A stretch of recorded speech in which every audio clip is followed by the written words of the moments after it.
Let me ask you something uncomfortable. When was the last time you walked into a room and instantly commanded attention?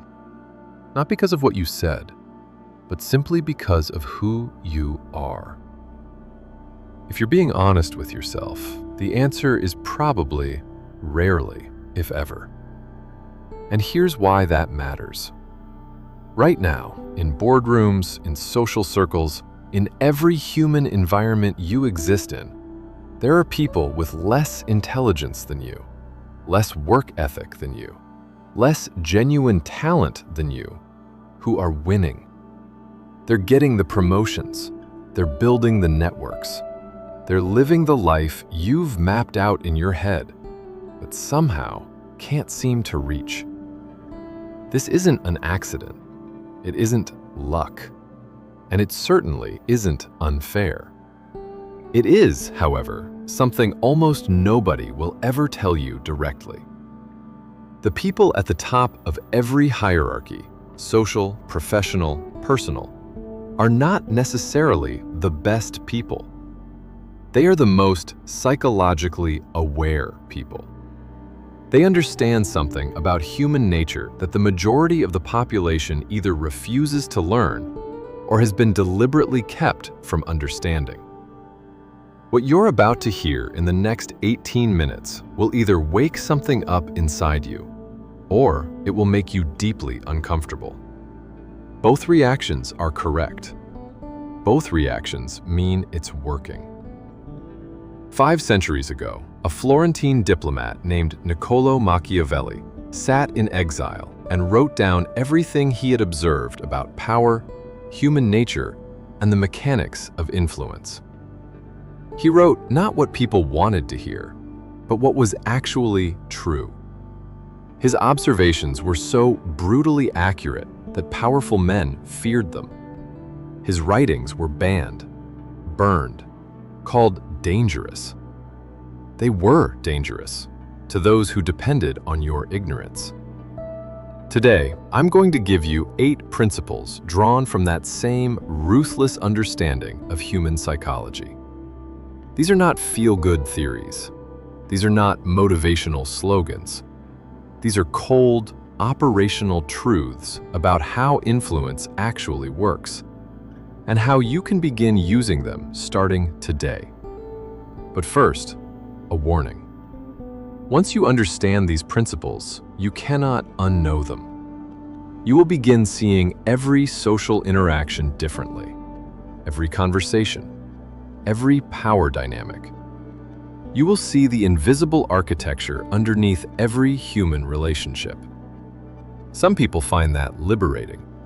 Some find it isolating. Either way, it is true. The question is, would you rather live inside a comfortable lie or operate from an uncomfortable truth? If you chose truth, keep watching. This is for you. Principle 1. Most people confuse effort with leverage. Here is the first thing Machiavelli understood that took him a lifetime to articulate clearly, and that most people never grasp at all.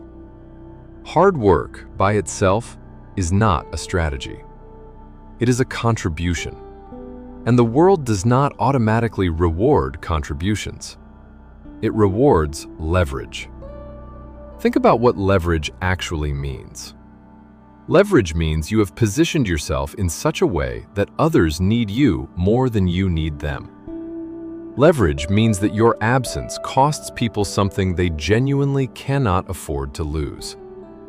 Leverage means that what you provide, whether it is information, access, skill, or social currency, is irreplaceable enough that people will do almost anything to maintain their connection to it.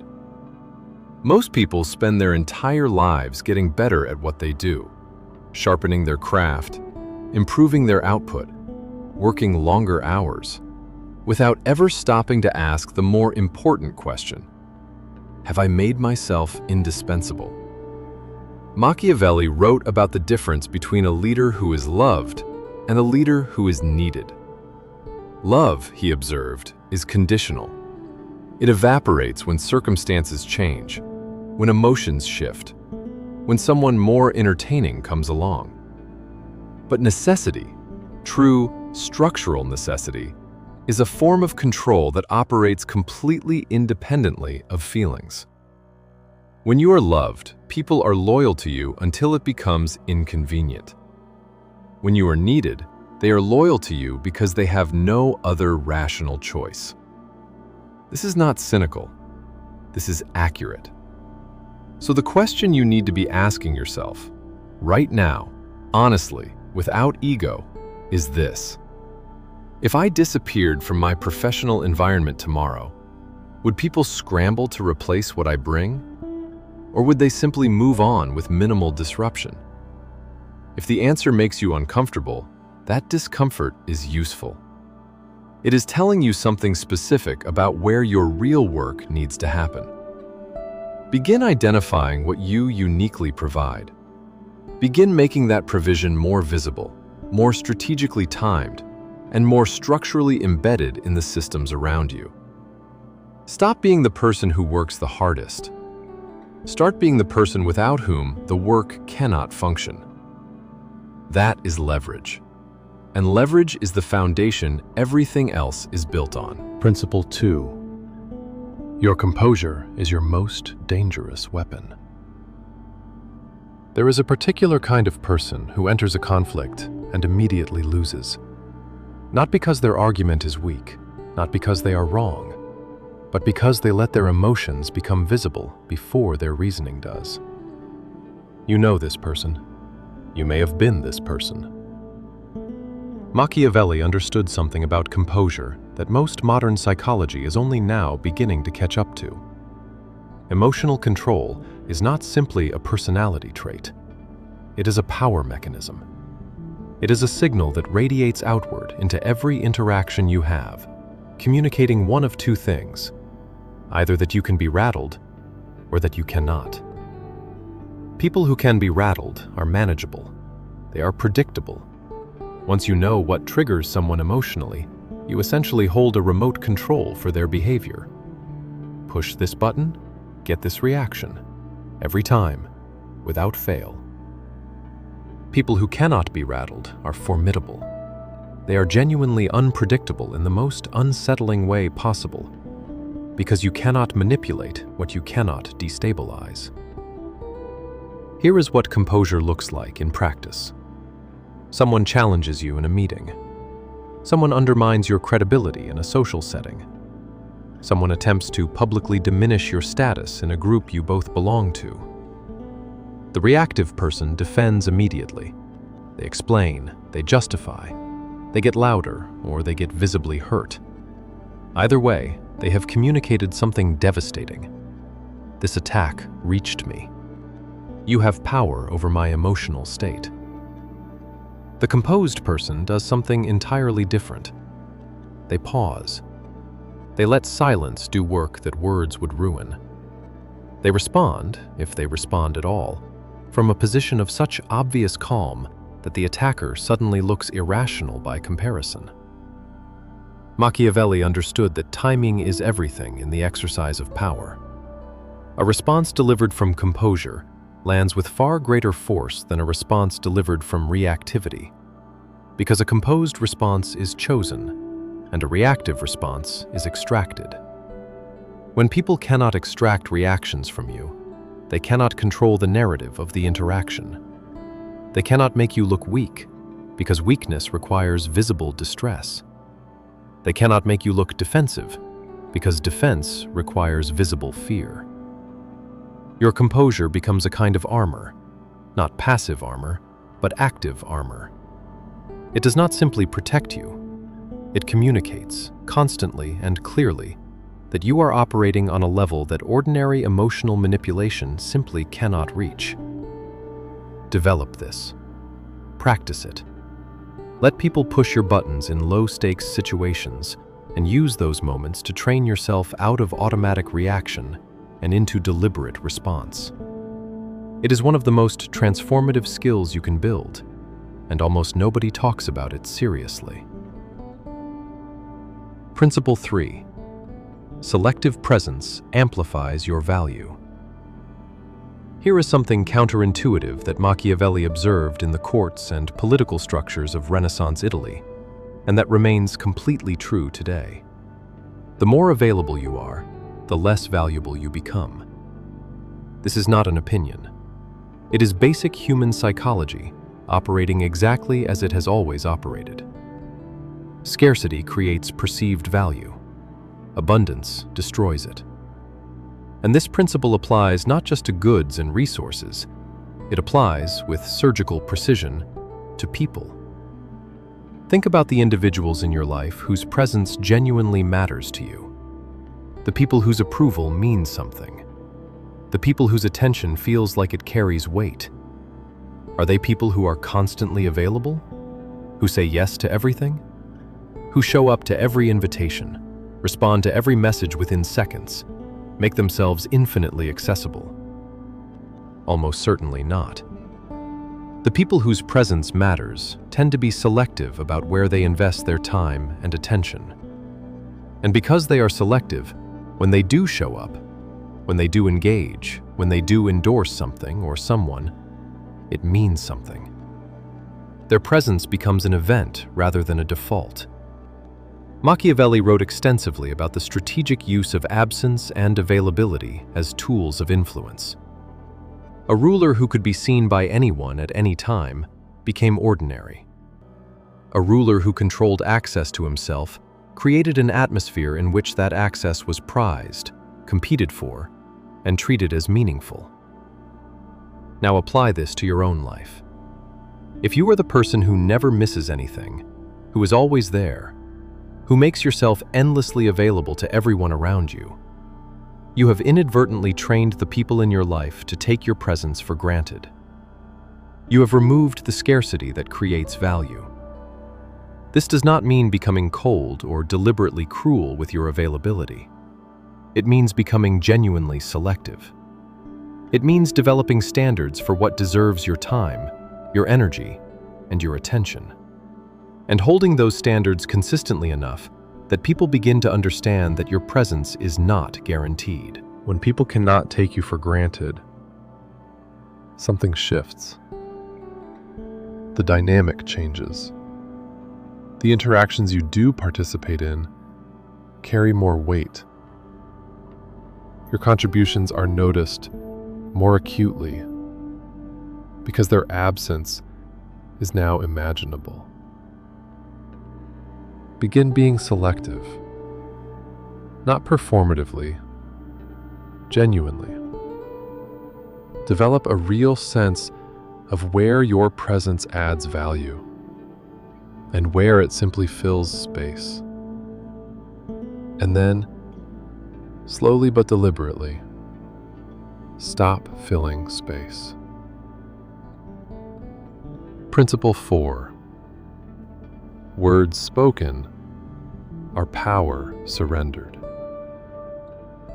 Machiavelli made an observation that most people find almost impossibly difficult to implement in practice, even when they intellectually understand it completely. He noted that those who reveal their full intentions, their complete thinking, their entire emotional state, give away in conversation what others must then spend years trying to recover through action. In simpler terms, most people talk too much, and every word beyond what is necessary is a piece of power handed to whoever is listening. Here is why this matters.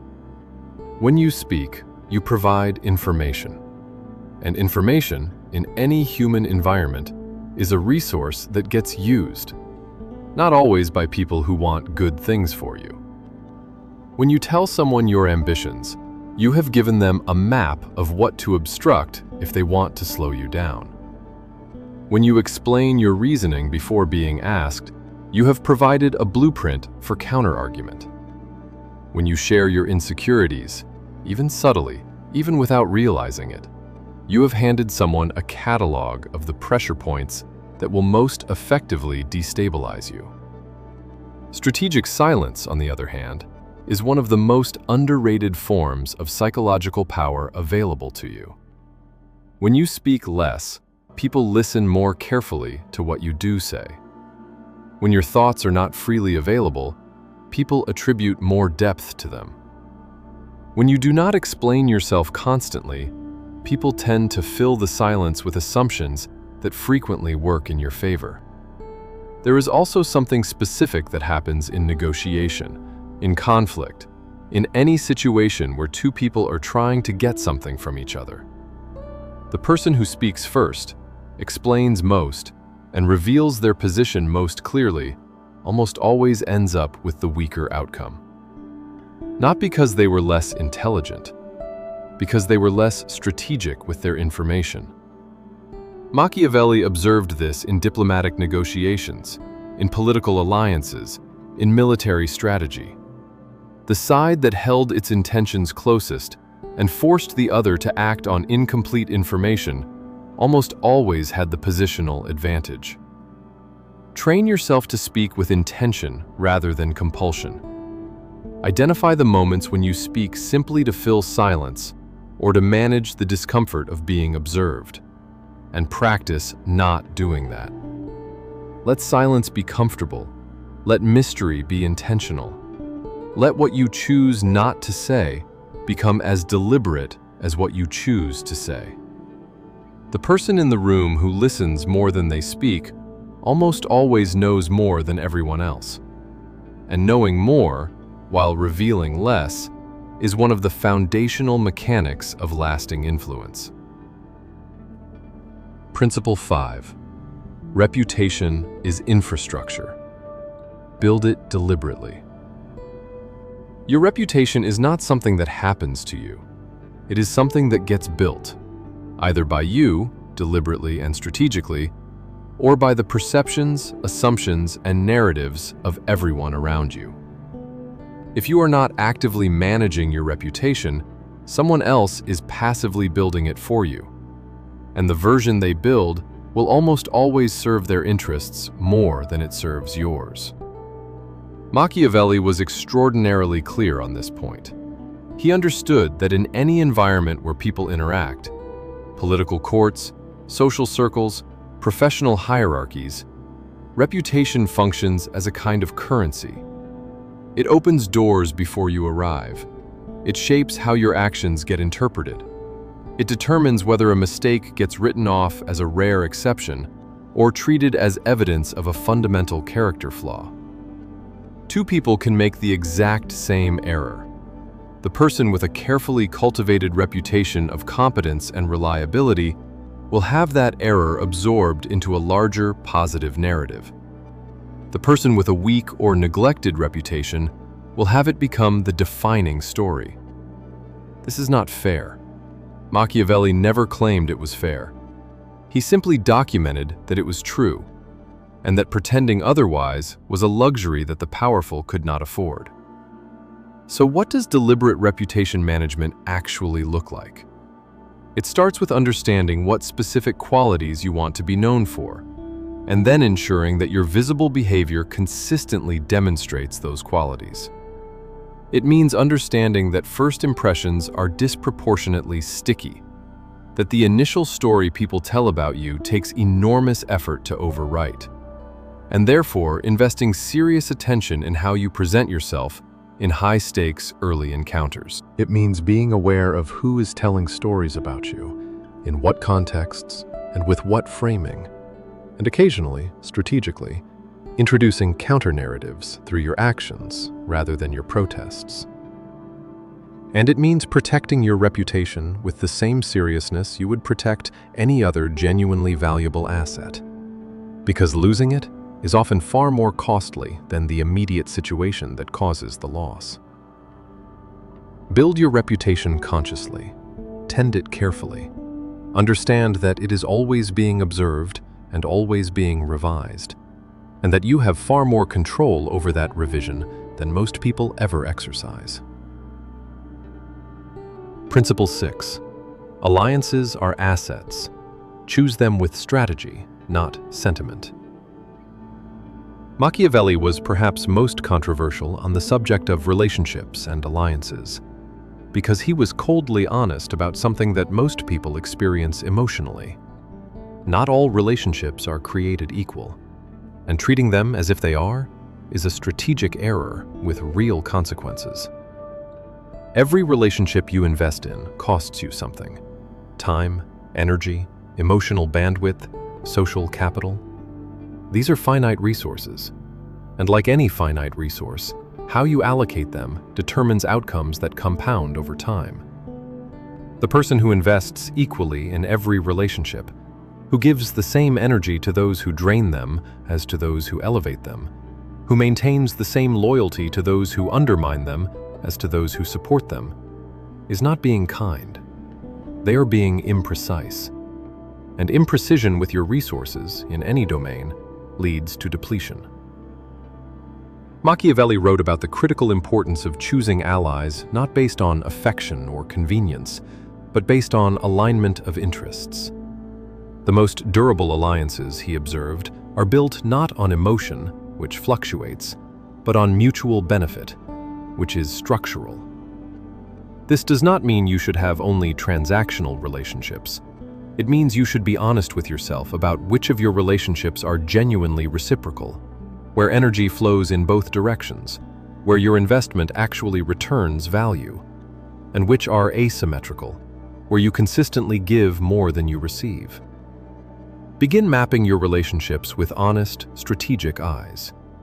Who in your environment genuinely amplifies your capabilities, your access, your growth? Who consistently drains those same resources with minimal return? Who would advocate for you when you are not in the room? And who would quietly allow your reputation to take damage because it was convenient for them? These are not comfortable questions, but they are the questions that the psychologically aware, the people operating at the highest levels of any hierarchy, have already answered. Invest your relational resources where they compound. Protect yourself from the quiet depletion of relationships that take without returning. And build your alliances with the same deliberateness you would bring to any other strategic decision that significantly affects your future. Principle 7. Control the frame, or the frame controls you. Every situation you encounter arrives with a frame already attached, a set of implicit assumptions about what is happening, who has the power, what the acceptable responses are, and what the outcome is likely to be. Most people accept the frame they're given. They walk into a situation, absorb the existing narrative about it, and respond accordingly. They let the environment define the terms. Psychologically aware people do something fundamentally different. They understand that frames are not fixed. They are constructed. And if they were constructed by someone else, they can be reconstructed by you. Here is what framing control looks like in practice. Two people are both passed over for the same promotion. The person who accepts the external frame sees this as evidence that they were not good enough, that the system favored someone else, that their path forward is uncertain. They respond from a position of diminishment. The person who controls their own frame sees this differently. They ask, what information does this outcome give me about this environment's values and decision-making? What does that information tell me about whether this environment is genuinely aligned with my trajectory? And what is the most strategically useful next move from this position? Same objective event, completely different power dynamics, because the second person has refused to let the event define them and has instead defined what the event means. Machiavelli understood this at every level of political and social engagement. He observed that those who controlled the interpretation of events, who established the narrative before others could, consistently held positional advantages that were extraordinarily difficult to overcome. In your life, this translates to understanding that you can almost always introduce your own frame before someone else's frame hardens around you. When you make a difficult decision, introduce its meaning before others assign their own. When something goes wrong, establish the context and the narrative before the simpler, less favorable interpretation fills the vacuum. This is not spin. It is not manipulation. It is the recognition that reality, particularly social reality, is interpretation dependent, and that the people who get to interpret events are the people who moved first. Stop letting situations define you. Start defining what situations mean. Principle 8. Power is demonstrated through results, not declarations. We arrive at the principle that underlies all the others, the one that Machiavelli returned to repeatedly, because it was the one he observed being violated most consistently, even by people who understood everything else. True power does not announce itself. It demonstrates itself. And this distinction between the person who talks about their strength and the person who is simply strong is the most visible dividing line between those who hold genuine influence and those who only perform it. Think about every person you have ever genuinely respected, not admired superficially, not been temporarily impressed by, but actually deeply respected in a way that influenced your behavior toward them. Were they people who regularly reminded you of their capabilities? Who told you about their accomplishments? Who signaled their status through declarations? Almost certainly not. The people who command genuine, durable respect are people whose track record speaks before they enter a room. They have demonstrated, over time and through results, that they are capable of exactly what they claim to be capable of. They do not need to assert their value, because their history asserts it for them. Machiavelli was unambiguous about this. Leaders who relied on words, on promises, on declarations, on the performance of strength, were always vulnerable. Leaders whose decisions produced visible results built something far more durable, a reputation grounded in evidence. This principle asks something difficult of you. It asks you to resist the very human urge to signal your value before you have demonstrated it. It asks you to be patient with your own power in a culture that rewards the performance of confidence even over the substance of competence. But the payoff is real. When your results are your argument, nobody can dispute your narrative.